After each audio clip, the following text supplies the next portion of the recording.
80% से ज़्यादा students classroom lectures में फोकस नहीं कर पाते क्योंकि एक सिंगल टीचर 50 to 60 स्टूडेंट्स को 100% अटेंशन नहीं दे पाती है। अब आप सोचेंगे इसका सोल्यूशन क्या है? So let me introduce one-on-one teaching experience from Wasim Sir's tutorials, जहाँ पर हर एक स्टूडेंट को एक डेडिकेटेड टीचर प्रोवाइड किया जाएगा जो उन्हें उनके स्टडी पेस के हिसाब से गाइडेंस और अटेंशन देंगे। हर एक स्टूडेंट का कस्टमाइज तरीके से टेस्ट सीरीज डिज़ाइन किया जाएगा। अगर आपको भी इसी तरीके का स्टडी एनवायरनमेंट चाहिए तो आज ही हमें कांटेक्ट करें दिए गए नंबर पर। भाजपा पूर्व विधायक उम्मीदवार टी राजा सिंह के फिर एक बार विवादित बोल, काले कपड़े वाले और सफेद टोपी वालों को अपने क्षेत्र में घूमने नहीं दूंगा।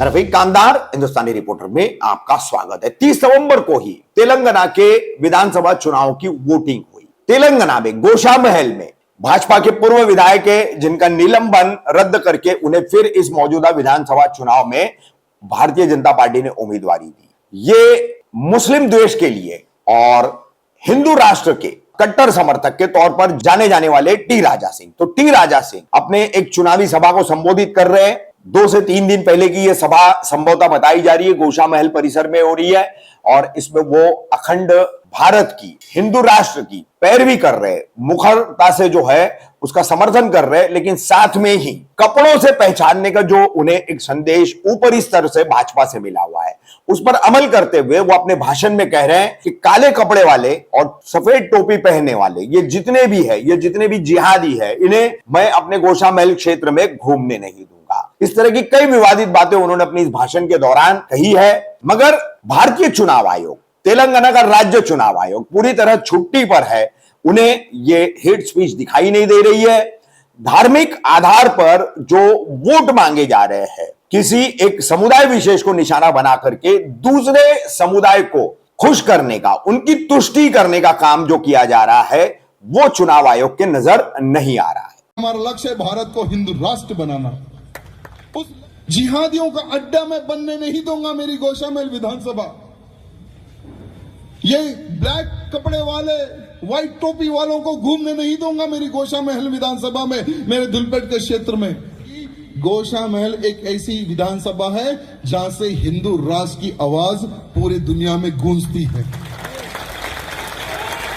गोशामहल एक ऐसी विधानसभा है जहां से गौ रक्षण की आवाज पूरे देश में गूंजती है। गोशामहल एक ऐसी विधानसभा है जब रामनवमी की शोभा यात्रा यहां से निकलती है तो पूरा विश्व के लोग यूट्यूब के माध्यम से, सोशल मीडिया के माध्यम से देखते हैं कि ये देखो राम भक्तों का जुलूस किस प्रकार से निकल रहा है, कि जो राम और सीता मैया को गाली देगा उसकी औकात हम बताना है। यह पहला कर्तव्य हमारा बनता है।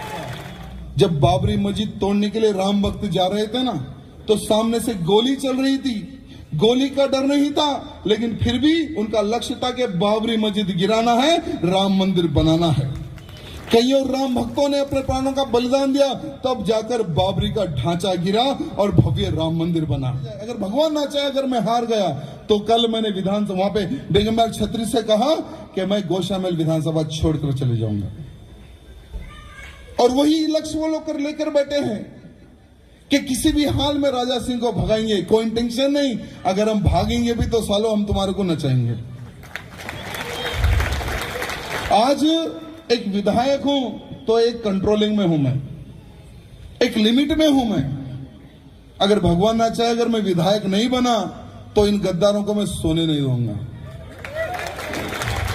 यह मेरा चैलेंज है और मेरा एक लक्ष्य होगा, मेरे भारत को अखंड हिंदू राष्ट्र बनाना। कुछ ही दिन पहले बागेश्वर धाम जी के महंत जी से मैं आशीर्वाद लेने के लिए गया था। उन्होंने मुझे काम सौंपा कि राजा सिंह, आपको 5 राज्यों के हिंदुओं को एक करना है। तुम और हम मिलकर भारत के हर वो साधु संतों को हम जोड़ेंगे, भारत में हर वो हिंदू ऑर्गेनाइजेशन को हम जोड़ेंगे, भारत में एक ऐसी सेना बनाएंगे जो हिंदू राष्ट्र के लिए काम कर सके। जब 50 से अधिक इस्लामिक देश हो सकते हैं, 150 से अधिक ईसाई देश हो सकते हैं, 100 करोड़ वाला हमारा हिंदू देश है मेरे भाइयों, 100 करोड़। तो क्या हमारी डिमांड नहीं है कि हमारा देश एक हिंदू देश घोषित होना है ना? तो वो लक्ष्य हमारा नेक्स्ट है। इसीलिए उन गद्दारों को कहना चाहूंगा, बेटा अगर हम हारेंगे भी तो तुम्हारी नाक में हम दम करेंगे कहूंगा, लेकिन ये धर्म युद्ध है, ये चुनाव नहीं है। इसको इन गद्दारों ने एक धर्म युद्ध का रूप दे दिया है और मुझे विश्वास है कि धर्म की जीत होगी और अधर्मियों का हार होगी, मुझे विश्वास है।